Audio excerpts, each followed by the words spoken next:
Christmas on the Mersey by Annie Groves. Read by Sue Jenkins. Chapter 1. October 1940. "The patients who are too ill to be moved will have to go under the beds," Sister Rita Kennedy said as she hurried down the long ward, clearing it of patients who could be moved to the basement. The Germans had been dropping bombs almost every night since August. Now they were targeting the docks, so close to the hospital that Sister Kennedy imagined the pilot could probably smell the antiseptic they cleaned the floors with. Many of the patients had been moved to hospitals in safer locations months ago. This hospital, close to the vital supply line, was a prime target. Everybody around here knew that to put the docks out of operation would be seen as a major coup for Germany.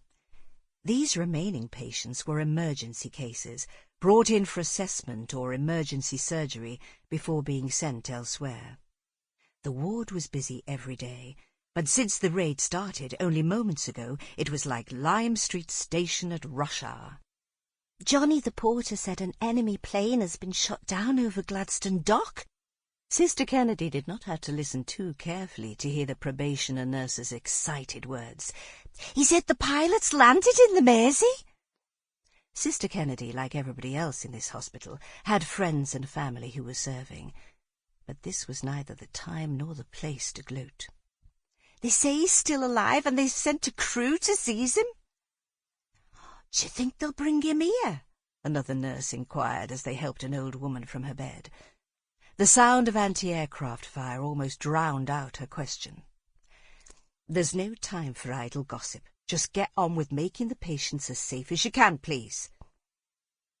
25-year-old Rita's nerves were raw. Her own children, just a few minutes' walk away from the dockside hospital, had been brought back from the farm to which they were once evacuated. They were so happy there, Rita knew, but now they were in as much danger as everybody else. "Let's not frighten the patients with supposition, nurse," Rita whispered, and the young nurse nodded. Promoted to ward sister just last week, Rita had no intention of voicing or showing her fears to the junior nurses. Panic could spread, she knew, and keeping a cool head was vital. Hitler's Luftwaffe had so far failed to invade Britain by defeating the RAF in the skies over the southeast, but there was no let-up in their attempts, and they were now attacking the industrial cities and ports across the country. Rita pushed down on her growing anxiety. Why had she insisted on bringing the children home from the safety of their countryside billet near Southport? There were so many of her family to worry about, too. Rita said a quick, silent prayer for her brother Eddie.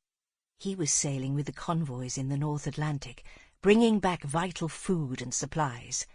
He told her when he was home last time that the wild, impetuous ocean could be a terrifying place for the most experienced sailor, and that was without torpedoes firing at them. Now Rita thought she knew a little of what he was going through. "That's enough chattering!" Rita, impatient now, worried that the two young nurses, still speculating about the shot-down German bomber, were not moving fast enough. "You know what they say about loose lips?" This hospital would be the first place to bring the injured aviator, even if he was an enemy pilot.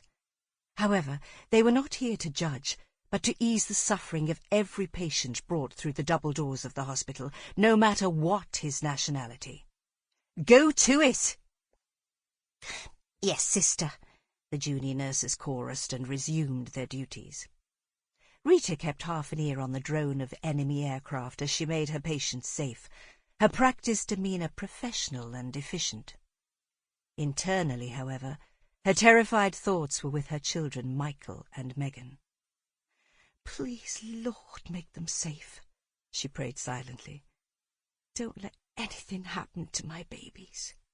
Michael and Megan would now be huddled in the corner of the cellar beneath the shop, where Rita lived with her husband Charlie and his poisonous mother, Winnie Kennedy, who owned and ran the corner store. The cellar was where she stored her stock, and they should be safe down there. Rita wished that she were there with them, but when the country was crying out for nurses, how could she duck her duty, especially after the fall of France last June? The Sample complete. Ready to continue?